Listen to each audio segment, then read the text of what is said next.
السلام علیکم دوستانو ویلکم بیک ټو بریا پښتو راځئ نن په بل ریډینګ باندې بحث کوو د کیو سکل انټرو اتم یونټ when does a change become a habit یو تغییر یو بدلون څخه کله عادت جوړیږي everyone has a few unhealthy habits هر څوک یو څو غیر صحتمنده غیر سالم عادتونه لري for example د مثال په توګه maybe you eat junk food شاید تاسې junk food خورئ لکه burgers chips other things or drink a lot of coffee یا ډیره زیاته قهوه څکئ maybe you get too little sleep یا شاید تاسې ډیر کم خوب کوئ or you never exercise یا هیڅکله تمرین نه کوئ you know these habits aren't good for you ته پوهیږئ چې دغه عادتونه ستا لپاره ښه نه دي you should exercise more often but you don't ته باید زیات وخت تمرین وکړې مګر ته یې نه کوې why ولې because bad habits are very hard to change ځکه بد عادتونه ډیر سخت دي چې بدل شي to change a bad habit یو بد عادت تبدیل کړو you have to change your behavior تاسو باید خپل رویه چینج کړئ it is always difficult at the beginning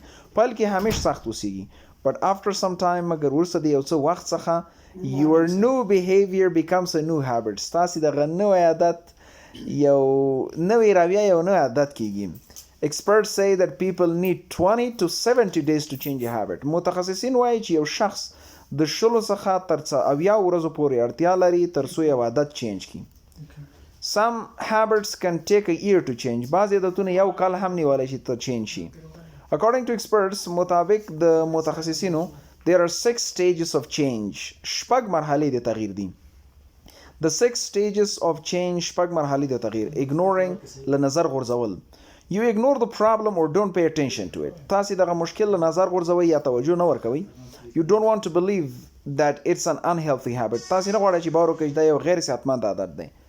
2. Thinking فکر کول. You know your habit is unhealthy. ته پوهیږئ چې ستا عادت غیر صحتمند دی. But you don't have a plan to change it. مګر پلان نه لرئ تر څو چینج کړئ.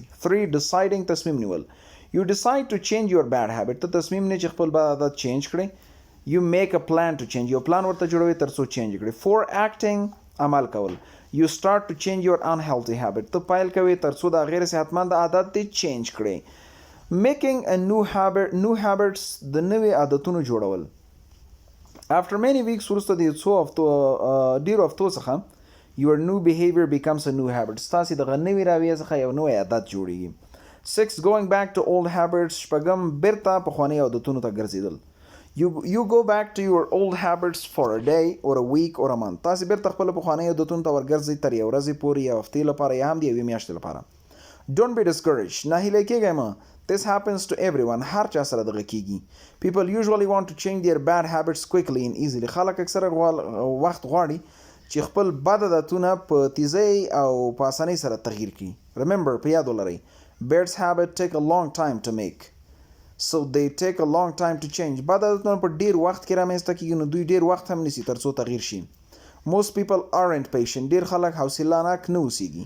In addition همدغه شان they don't want to be uncomfortable. دوی نه غواړي ناراحته اوسیږي. For instance د مثال په توګه when you start a diet کله چې تاسو یو پرهیز پیل کوئ you feel hungry تاسو وږی احساس کوئ.